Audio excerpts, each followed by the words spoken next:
While DICE is set to release a new roadmap sometime in mid-March detailing the next few chapters of their Tides of War live service buzzword excuse to ship a half-baked product and pretend that they'll add in the content that was supposed to be there on launch later, we finally got some new 411 on the upcoming Firestorm Battle Royale game mode that isn't just some controlling the message pre-rendered teaser cutscene. Let's take a dive into both the leaked tutorial video and the Datamined files to figure out what we're going to get in the coming soon black hole for the hottest game genre in the industry. And of course, since DICE is sticking with this bold marketing strategy there, Cotton, of letting YouTubers and leakers hype up their game more than the actual development studio itself. Look at how well that worked out for launch day sales last time around. Although it was first announced that the mode would contain 16 squads of 4 for a maximum of 64 players, which gamers scoffed at the mode being less than the arbitrary magical 103-digit number that has been obliterated by Apex Legends, showing off that you can create a fast-paced battle royale game with a smaller number if you have something called design skills on your dev team. However, the very first line in the tutorial and in the files indicate that they won't make the same mistake as the aforementioned game with actually having both a solos and duos mode in addition to the squads of 4 on launch, so we're already doing better than the other live service half-ass editions of the co-op mode or the practice range by giving players multiple ways to play. Maybe that's because Criterion is doing the Battle Royale mode instead of DICE.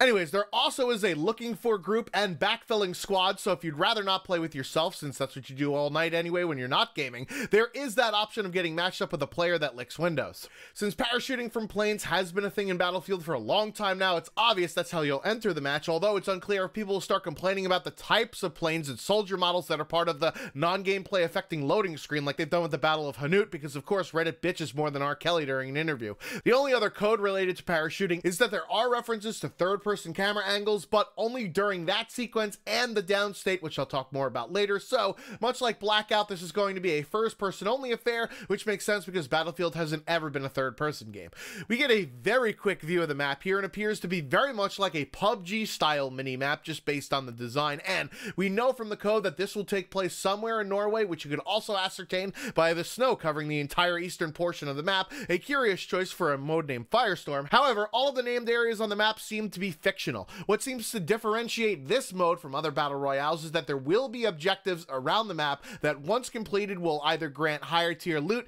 vehicles, which I'll get to in a second, and even reinforcements that can be called in similar to the squad leader in the multiplayer part of the game. Can you believe that Battlefield's battle royale mode has kill streaks but Call of Duty's doesn't? Who would have ever thought this day would come? But in addition to the recently added in multiplayer artillery strike, the already present vehicle drops, resupply stations, and even the fucking V1 rocket, which should be an absolute joy to hear overhead, only to hold your breath when the propeller turns off near your position. There's new ones like a strafing run, probably from those Ju-52 airplanes, and something called the Danger Zone, which hopefully won't be blaring that 80s song over the game's loudspeakers to eliminate sound whoring from your opponent's repertoire. Back to vehicles, as there have been several found in files, including the Tiger and Valentine tanks, the tractor that everyone went Harambe shit over during the last official teaser, non-military vehicles like a pickup truck and a sports car, and finally, these two new vehicles, the Flettnetter helicopter that was also way back in Battlefield 1942's expansion pack, and this amphibious Schwimmen wagon that isn't in love with Rachel.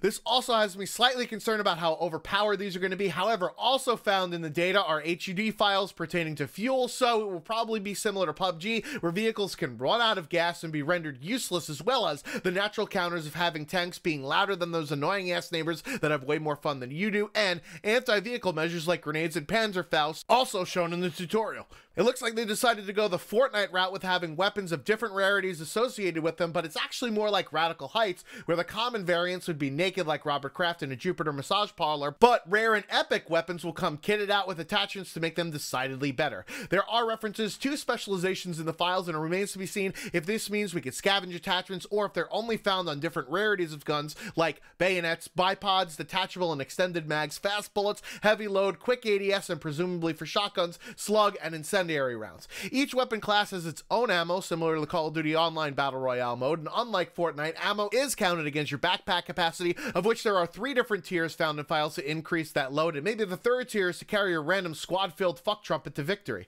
The tutorial briefly mentions gadgets and armor, but in the files there are references again to good things that come in 3s, different levels of armor, along with an armored plate that has no tiers, which could be similar to the repair mechanic in Blackout, or it could be something for vehicles. As for gadgets, it says in the overview that there's no class-specific benefits, which I find odd considering that Battlefield has always been a role-based game, and it would be the only time that the Recon class wouldn't be reviled for doing their job of staying the fuck fuck away out of the action and just pointing at people, but there are Datamined references to bandages and med bags with an apply sequence, so reapplying health won't be instant like in the multiplayer where you just grab onto a bag. Another difference in Battlefield's implementation to most other battle royales is that when down, you can use a pistol sidearm and can be revved like a car engine, which is obviously taken directly from the bleed out mechanic that's annoying as shit in multiplayer to bounce around the camera angles like titties at a strip club. Unlike in the other EA Battle Royale game that just came out, there is no respawn ability, and it seems like the Johnny Cash Ring of Fire will damage you pretty heavily based on what it's just doing to the fucking houses here, which might make it impossible for douche canoes to hang outside the zone and shoot you from behind like you're a porno star.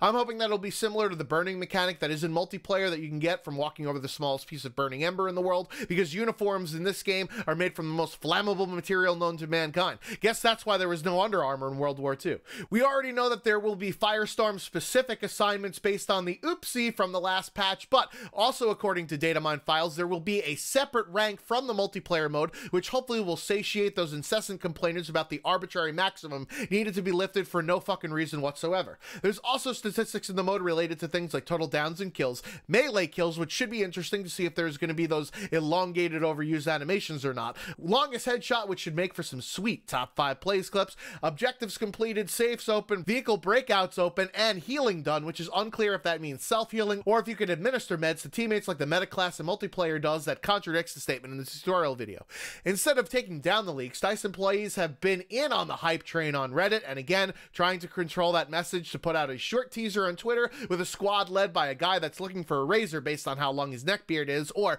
maybe he's the person that actually found these Datamined items, because we all know what those crusty virgins look like. Also on Twitter, DICE has reassured fans that in spite of the addition of the Battle Royale mode to a game, that multiplayer will still be their main focus, which means that multiplayer has been their focus all along, which is kind of odd considering that it definitely needs more focus, considering it's lacking mainstay features from other iterations of the franchise, like team balancing, allowing weapon customization during rounds instead of between rounds, and a hardcore mode, which the latter has been found Datamined in files. That means at some point they will finally make the subgenre of people that listen to the sounds of war and paint their faces before each session happy. Finally, if you haven't played those other Battlefield titles, which I talk about having quality of life features, there is both a Battlefield game sale on Origin for PC and PlayStation for PS4 and 3, because of course there's no backwards compatibility for that console, with up to 80% for PC until March 19th and 75% for PlayStation until March 20th. That is if you want to play a neutered 24-player max, 30 FPS cap, textured bukkake mess of Battlefield games prior to the past 3. Anyways, what do you think about the Firestorm game mode based on the leaks thus far? Are you excited for it? To me, it does look kind of cool, but we're gonna need to see when the rubber hits the road. I've been the Schwans27, and just like a newborn baby, I'm out this bitch. Until next time.